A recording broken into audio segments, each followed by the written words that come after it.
Well, hey guys, it's been a little while, hasn't it, since I've uploaded to the channel. In fact, it's been Bruh. oh boy, well over a month, especially by the time that this episode gets out. So yeah, sorry about that, guys. Things got a little fucky wucky. Oh, damn it! I swore in the first few seconds of the video. Whatever. Again, we're still not making ad revenue off of any of this. We decided to open the Google form up once again for the now, I believe, fourth Q&A video that I'm doing here on this channel. Let's just see what questions you got. And also, if you'd like to submit a question for a future Q&A video, I will include the link to the form down below. And if you like this video, please remember to like and subscribe and also comment down below. Do not ask me a question in the comment section down below though, because that is not how we do this. You will piss me off. I will be so mad at you. I will turn red with anger. I will turn into the little inside out red guy, and I will light you on fire with my fucking head. Anyways, guys, our first question on the list here is, did you go to high school?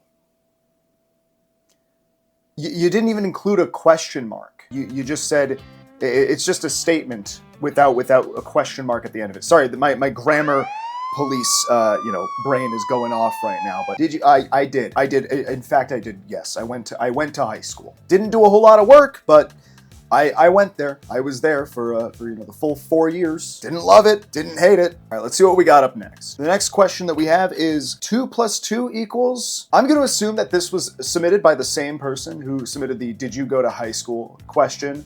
And maybe they just need a little bit of help with their math homework. And if that's the case, well, you're in high school and you're still doing 2 + 2 and you don't know the answer, well, hate to say it, pal, you might have to go back a couple grades there. But to answer your question, it is 4. It's 4. I will be at least nice enough to help you cheat on your math homework. In fact, that could be a good idea for a video, is people who are in high school and stuff like that submit their homework, and I do it as a grown adult and then submit it back to them, and then we see what grade they end up getting. Maybe I can help them get a better grade. It'd be much better than like ChatGPT doing your homework. I mean, I'm a real guy with a brain and a college degree, so I could really help you out, I think. Somebody submit your homework to the Google form. That's a great idea. If it were all to end tomorrow and the community was Thanos'd away along with all the content, what would be your biggest takeaway from your experience? What memories stuck out the most in the end? Would I also be included in the Thanosing, the snapping out of existence? Or is it just like everything that I have is just gone like that?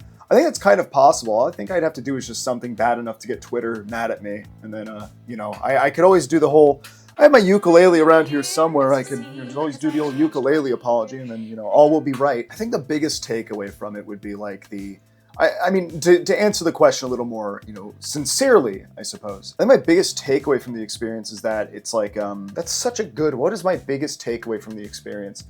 I think it's just the shared camaraderie and fun that comes with being a Twitch streamer and like entertaining people and whatnot. It's kind of this beautiful thing where like, you always have like kind of your little corner, your little like, your own little like section of the internet, so to speak, where people kind of come to see you. And I think the biggest takeaway is that like I think I was always very insecure in my ability to entertain people, and I think it would be like my biggest takeaway would be like, wow, I was capable of doing that. And that's like, that would be my biggest takeaway, is just the fact that I was capable of doing this anyways, and there's people who watch me that care enough to keep coming back. That's probably my biggest takeaway. I think that's the thing that would stick with me. But I also like memories that stick out the most in the end. I'd have to say the more experimental stream ideas, the ones where it's like not just me sitting down playing a video game in front of a camera.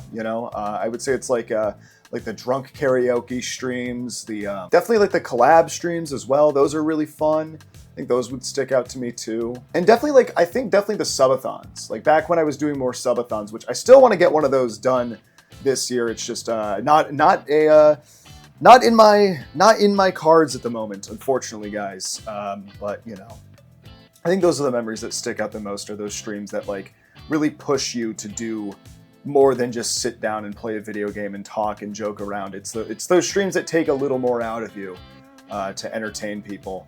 I also think the one where I made embarrassing TikToks, that's a memory that also really sticks out to me as well. It's nice to see we finally got like a good question in here and not, did you go to high school? So what do we got next? If you could be anything, what would you be? I'd be a surfer dude or a house cat. Nobody fucking asked you what you would be. You asked me. To answer your question though, obviously I would be a mouse. I would just be a mouse.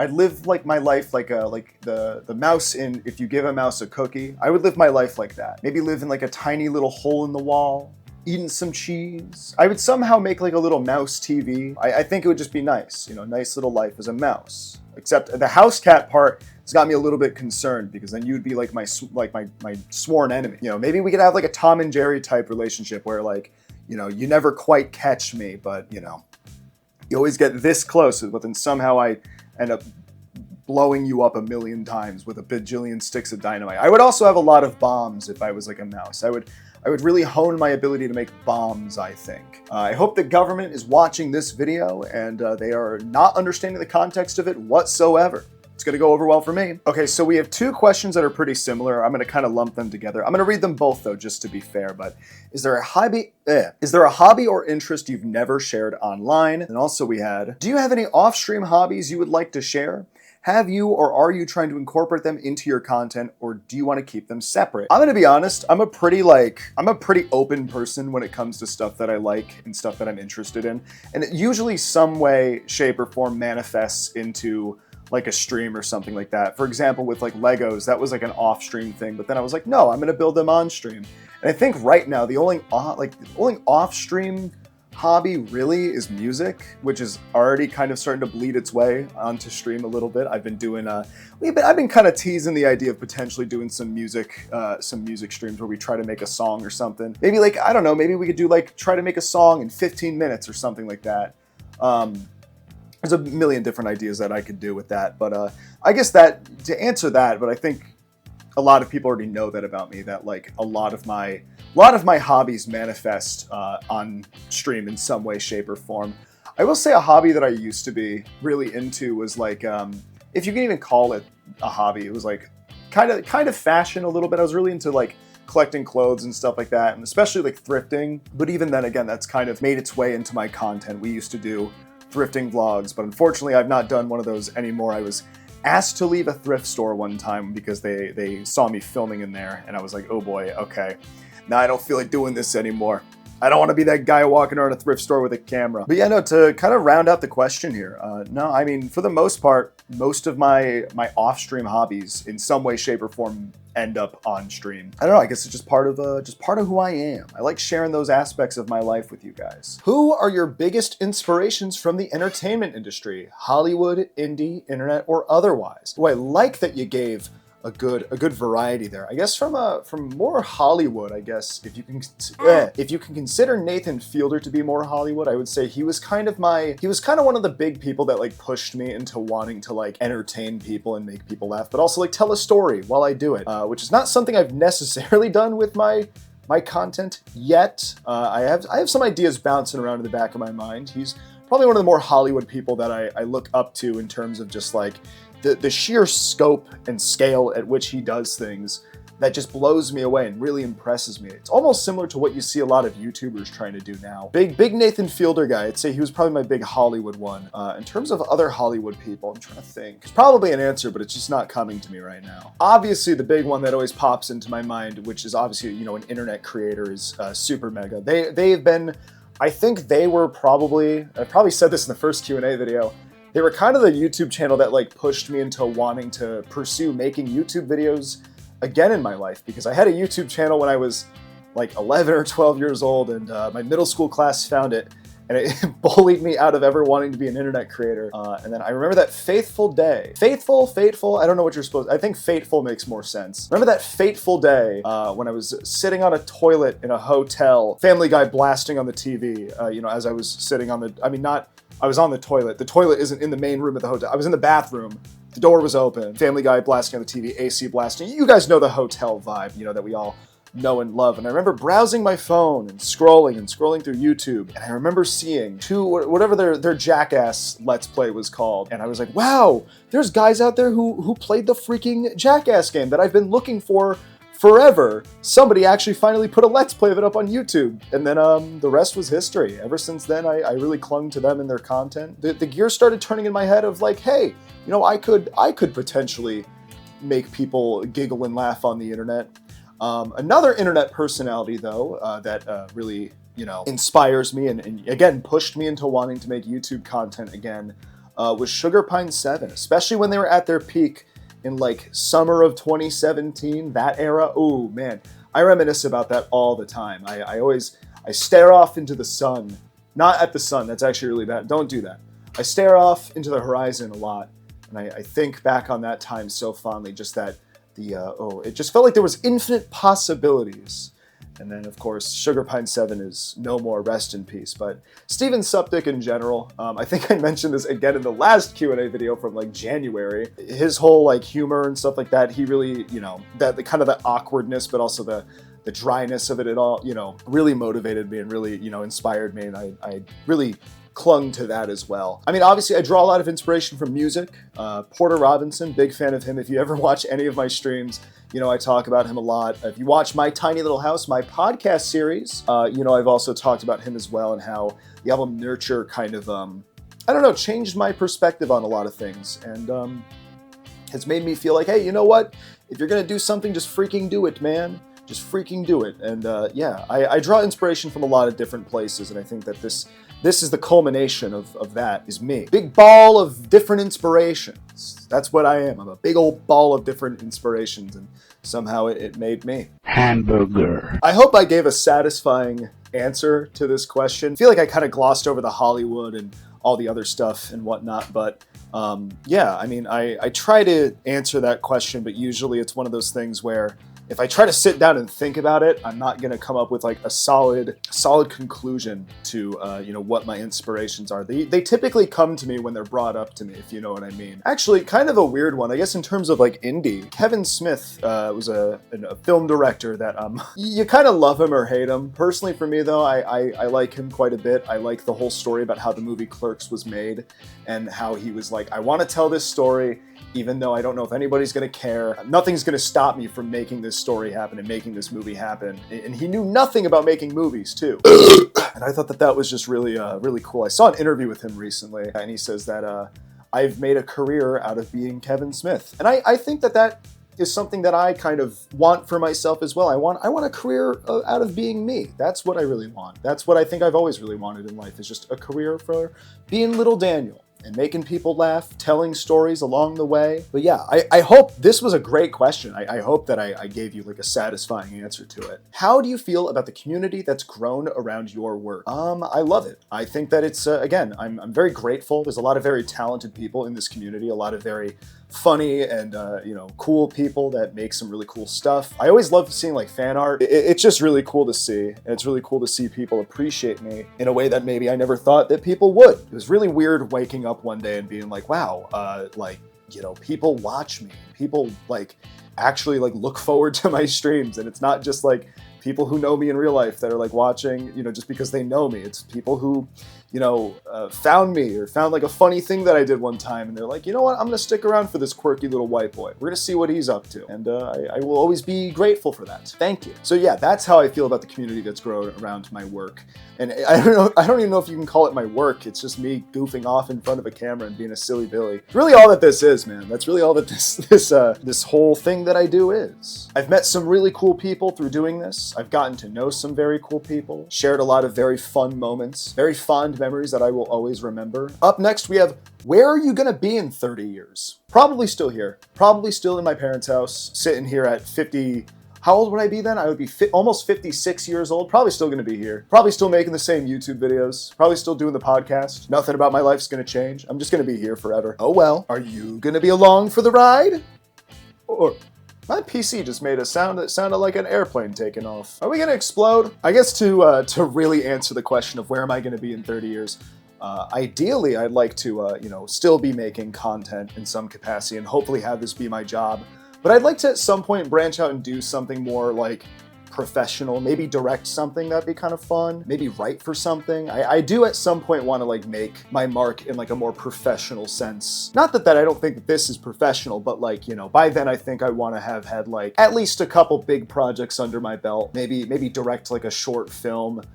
Maybe do like a limited series or something like that for like one of the big streaming platforms, or maybe just have it be up here on YouTube. Fingers crossed. I hope that in like 30 years YouTube is still like kind of a big stake in the online entertainment and the world of streaming and stuff like that. Still has a big stake in it all, and there's still like big bigger and bigger projects being put up onto it. But I also wish that they keep the simplicity of it all too. I like the idea that anybody can pick up a camera and upload a video to YouTube and potentially gain an audience doing it. I got a little sidetracked there, as we tend to do. I'm a bit of a yapper, I'm a bit of a rambler. The real answer to that question is in 30 years, I wish that I was doing, I think I will always be a creative type. I think I will always want to seek to entertain. This next question is a three-parter, so we're gonna be skipping it. I'm joking. The first one is, how has your day been? So far, so good. It's been kind of a slow start to my morning. I didn't sleep particularly well, but that's nothing new for me. I always sleep like shit. I got woken up by the sound of pots and pans banging up against this wall here. So please like and subscribe so maybe one day I can afford a studio space to start doing this stuff out of, where I don't have to live with what sounds like a bunch of Looney Tunes characters in my fucking kitchen. But overall, my day's been good. I went to the dollar store, got myself a little Monster Energy drink bevy right here. This little Monster Energy Rehab. Still kind of surprised they're going with the Rehab branding on this, but whatever floats their boat, I guess. Whatever sells, whatever makes the product fly off the shelves, baby. Do you like streaming/content creation more or less than your typical work? And do you plan on going full-time when it would be financially reasonable, not responsible? I guess those two are kind of interchangeable there. I would say I love streaming and content creation way more than my typical work, so much so that I almost, to an extent, view it as a part-time job. If it's something that I want to, one day do for a living, I need to take it seriously in that way. And obviously it's a little more of a fun, a bit more of a lax job, but also you need to be really on top of things. You need to consistently post, which, I've been really good about that now, haven't I, guys? It's not like we haven't uploaded in a month. Luckily, I do have a few videos on the roster, though. We have our next snack review. Will be the next video up on this channel. So yeah, look forward to that. Yeah, no, I like this more than my typical work, so much so that I put probably a lot of focus into this, probably a lot more than anybody really should, and a lot of care into doing this. Or, I mean, care, but also like, in a weird way, like urgency into doing this. I'm like, okay, gotta get a video out, gotta stream tonight, gotta do all these things while also balancing a real life outside of the internet, and it's maybe a little more than I should, but no, I do like streaming and content creation a lot more than my typical work, and I do absolutely 100% if the opportunity presents itself and I can go full-time doing this, and like this is what pays the bills, pays the rent and whatnot, and gets me, independent and whatnot. Yeah, no, I would absolutely take that chance and go full-time with doing this. I love it absolutely so much. If I could wake up every day and be like, yeah, well, my job is to go review a bunch of snack foods at a park somewhere today. Obviously, if I were to go full-time, I'd want to like start investing the money back into it and grow what I do. Maybe even found my own like production company or something like that. Help other people make content that they want to make. That's what I really want to do. I want to help creative types like myself get the ideas out that they want to get out. That is like I think one of my main goals with this is. And up next we have, what are your favorite parts of content creation? Honestly, I think it's the uncertainty of it all. Not the uncertainty, like obviously there's uncertainty when it comes to like how a video is gonna perform, or is this gonna be the one that, really makes it big? But it's the uncertainty of like when you come up with an idea that you wanna pursue, like an idea that you wanna make, whether it's like a vlog or something like that, or a snack review. It's the uncertainty of like, well, how is this gonna turn out? Am I gonna end up scrapping the footage altogether, or am I gonna, is something gonna happen during the video that's so unexpected that changes the entire video and makes it so much better than it is? Those are kind of my favorite types of videos on YouTube, are like videos where, say for example, somebody is like, I don't know, trying to track down an item on eBay, and it turns into this whole like hunt for this thing. I love when a story just like unfolds like that, and you just see everything, you see all the sides of it, and it like becomes this much bigger thing that they're trying to pursue. Yeah, I think that's my favorite part of content creation. Like for example, when I made the pickle snack tier list video back in what was that, like May or whatever, I did not expect that clip of me drinking the pickle juice and choking to death on it to happen during that video, and ended up being one of the funniest moments from that entire video. So yeah, that is my favorite part of content creation. It's the uncertainty of it all. It's the hey, we're just gonna turn on the camera and see what happens. Well guys, that's it for all the questions. If you would like to submit another question, you can do so down below. Again, like I said, I'm going to include that Google form link in the description. And remember to like, subscribe, and comment on this video. You guys can expect a snack food tier list video once again very, very soon. So thank you guys. Thank you for that. This was very fun. And you guys kind of challenged me a little bit too. I will see you guys in the next video. Maybe we'll do another Q&A video very, very soon. Maybe we're going to be doing a vlog. Maybe it's good. Maybe we're just doing snack reviews from here on out. Bye-bye. I never know how to end these videos. What should I end it with? FNAF jump scare.